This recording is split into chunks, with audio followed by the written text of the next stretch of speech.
I'm going to zoom in and I'm going to show you this concept. I think you're going to like it. It's one that can really spice up your playing without knowing too much. Alright, the concept is this. Over, and this is going to work in any key, but we're picking A7. Over an A7, in the upper registers, like so over an A7, you can actually comp an A triad, a G triad, and a D triad.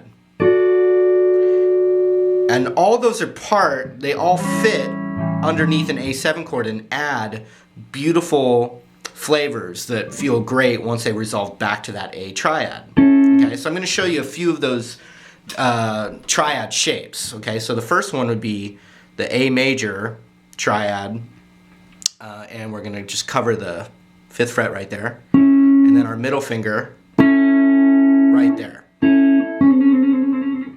So that's the A major triad. And remember I said A, G, and D. All three of those triads work over an A7 chord. So let's just use this shape to play those three. So G is a whole step down. And then D is going to be all the way up at the 10th fret here. So listen to that over this. I've just got A bass. A7, you know, you can, you know, the land of A7 all works under that, but watch those three triads.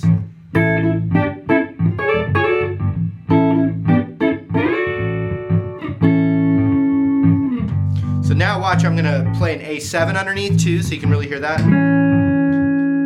So I'm just gonna play an A7.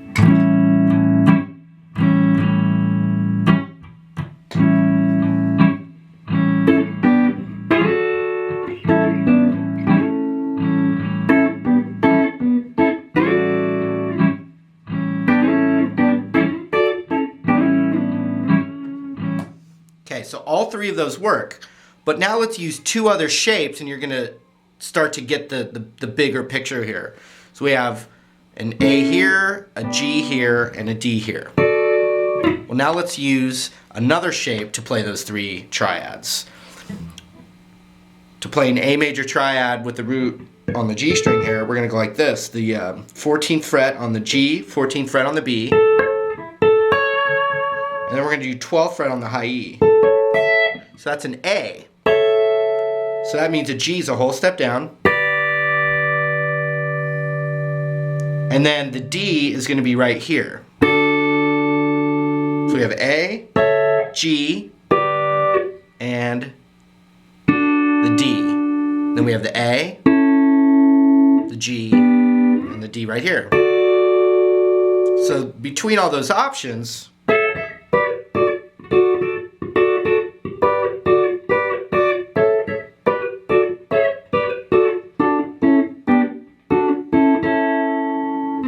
so watch if I'm going like, you know, just those two shapes and those three chords together give you a lot of combinations. Check it out.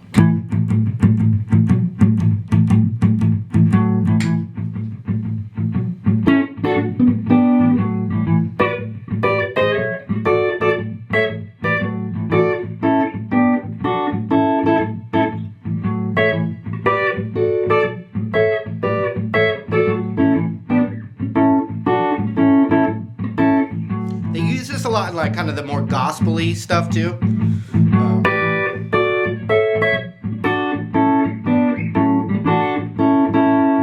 See that?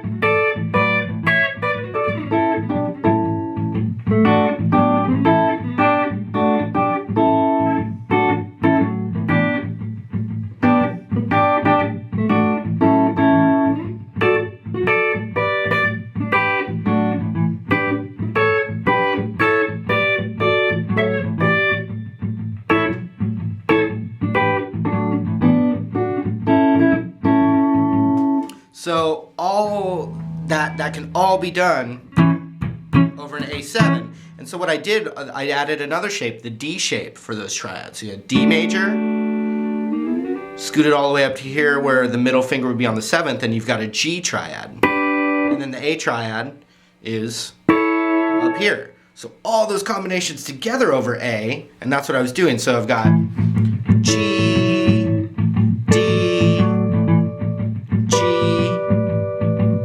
A, G, D, G, A. See that? Knowing those shapes, and they can be, any chord will fit over any time, so.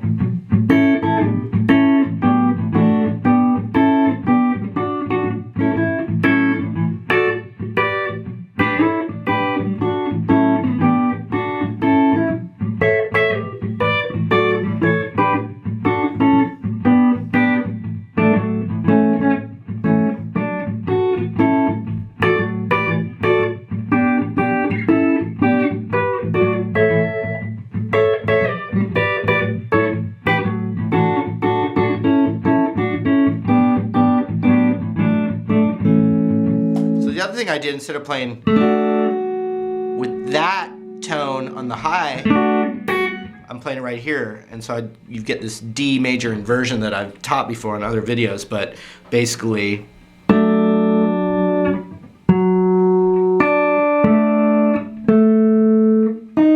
oops, sorry.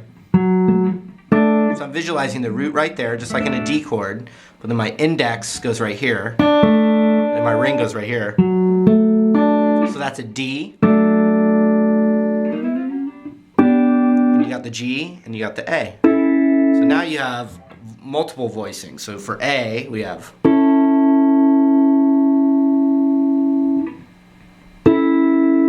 or this, the regular D, and then this too.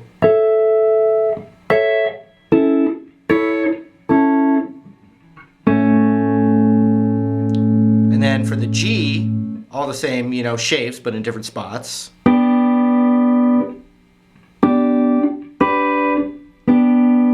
That's all G. And then even up here, that's all G. Now let's do D.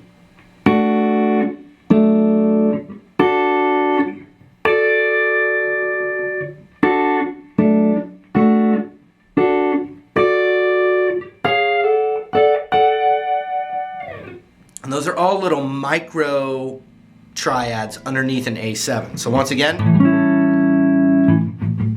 got just the A blues going and all these things. You know, I could just add all my regular A dominant stuff that I already have.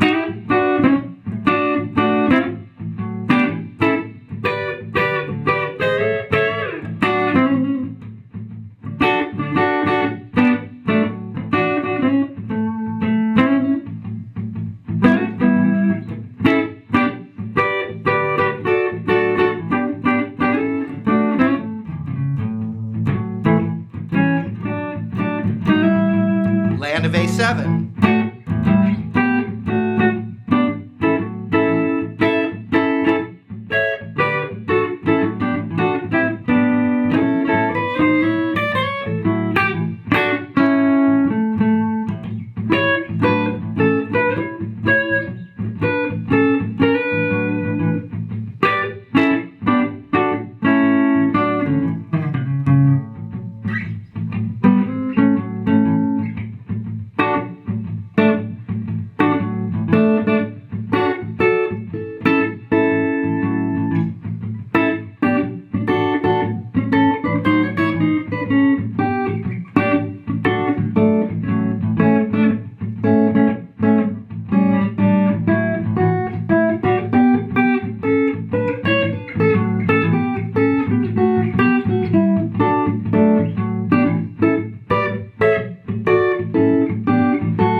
So you can see some of these really cool comping techniques come from that.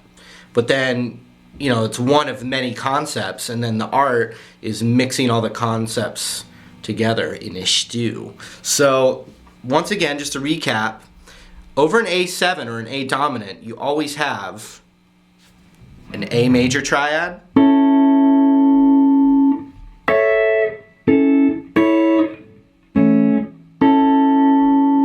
you always have a G major triad.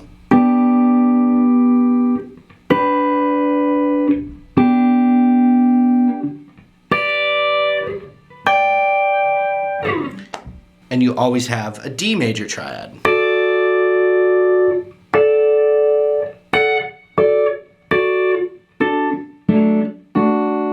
And when you mix them all together, you've got great comping tricks.